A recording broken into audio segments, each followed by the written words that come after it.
이건 공천이 아니라 막가는 막천입니다.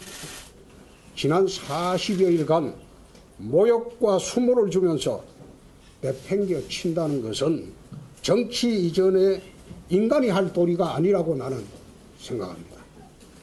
이 공천은 원천 무효입니다.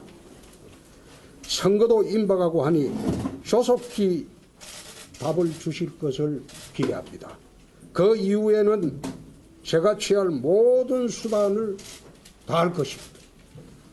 저는 300만 당원들이 눈에 밟혀서 지금은 탈당을 할 수가 없습니다. 이 막천을 황교안 대표가 직접 나서서 바로잡아 주시기 바랍니다. 네, 코로나19 때문에 전국이 어수선한 가운데 이 정치권에서는 이제 총선을 앞두고 여러 가지 이제 공천이 진행되고 있고 또 그에 따른 부작용도 반발도 있는 것 같습니다. 최은미 기자, 홍준표 전 대표가 탈락했잖아요.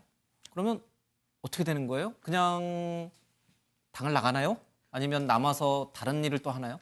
그러니까는 오늘 그거에 대해서 이제 기자회견을 했잖아요. 그러니까는 무소속으로 출마할 가능성이 굉장히 높게 거론이 됐습니다. 그러니까는 지금 홍준표 대표가 이 양산시 의뢰에 공천 신청을 했는데 아예 경선 자체도 할 수 없게 배제가 됐거든요. 그러니까 그냥 이 상태로 가만히 있으면 그냥 이번 총선에는 참여하지 못하게 되는 겁니다. 그래서 이제 무소속 출마 가능성이 높고 오늘 기자회견에서 그 얘기를 하지 않겠느냐라고 이제 추측을 했는데 오늘 기자회견에서 무소속까지 언급하진 않았습니다. 무소속 대신에 최후 통첩을 날린 거나 다름이 없어요, 당에. 그러니까는 지금 김영호 위원장이 한 건 공천이 아니라 막천이다.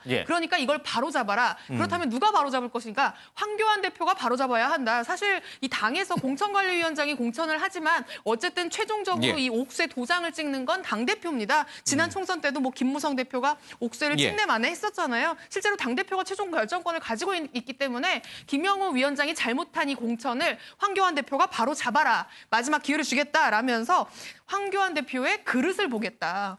이번에 어떻게 결정하느냐에 따라서 황 대표의 그릇이 종지만 한지 큰 그릇인지 내가 판단을 해보겠다라고 이야기를 했습니다. 그러니까 계속 지금까지 황 대표가 자신을 내부 경쟁자라고 생각해서 견제하고 있다. 그래서 나를 공천을 배제하려고 한다라는 얘기를 수없이 해왔거든요. 그러니까 이번에 이 문제를 잘 바로잡는지 여부를 보면서 내가 황 대표를 판단하겠다라는 얘기했고요. 그리고 무소속 연대에 대한 이야기도 나왔는데 무소속 출마하면서 지금 뭐 김태우 전 지사라든지 같이 무소속 연대 결성할 거냐라고 했더니 그거는 당의 결정을 전면적으로 부정하는 거다. 나는 그런 일은 하지 않겠다라고 못을 박았습니다. 그러면서 무소속 출마는 정말 마지막 수단이지 웬만하면 안 하고 싶다라는 의지를 밝혔습니다. 그러나 끝까지 황교안 대표가 요구를 들어주지 않으면은 뭐 무소속으로 나갈 수도 있고 또 이제 연대도 할 수 있는 그런 가능성이 열려 있는. 무소속 출마를 위한 명분 쌓기 아니냐라는 얘기도 있습니다. 오늘 자리 자체가.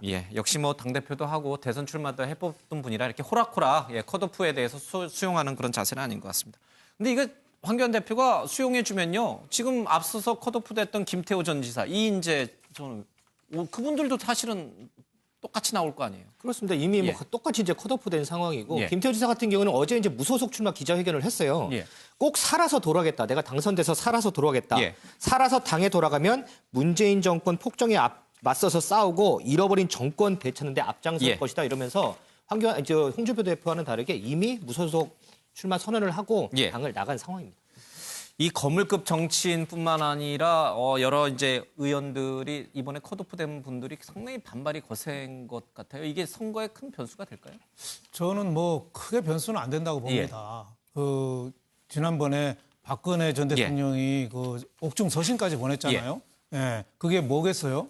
혹시 낙천하더라도 뭐 친박 인사들이나 경거망동하지 말고 힘을 모아서 하여튼 정권 심판에 좀 나서라 이런 또 메시지 줬잖아요. 그리고 이번에 김영호 공천위원장이 비교적 그렇게 마찰 없이 고민을 많이 해서 그 공천을 한 거 아니냐. 그 고민한 그 흔적이 좀 영역이 나타나거든요. 그래서 저는 홍준표 전 대표가 자신이 떨어졌으니까 서운한 건 많아도 너무 거친 말은 좀 하지 말아라. 양아치라든지 뭐 이런 말은 하지 말고 왜냐하면 그 2016년에 지금 이해찬 대표도 사실 공천 떨어졌어요. 예. 하지만 세종시에 무소속으로 가서 당선돼가지고 당 대표까지 올라왔잖아요. 그래서 너무 거친 말 하지 말고 예. 좀 권토중내라는 말이 있지 않아요? 그리고 또 황교안 대표가 대권 경쟁자로 나를 밀어냈다. 이 말은 지금 공천관리위원장이 정권을 갖고 하고 있어요. 황교안 대표가 지금 공천하는 게 아니거든요. 그래서 무소속으로 나갈 때 나가더라도 신사적인 룰은 좀 지켜라. 예. 한때 대권 후보고 당대표도 한 분 아니냐. 저는 이런 생각이 듭니다.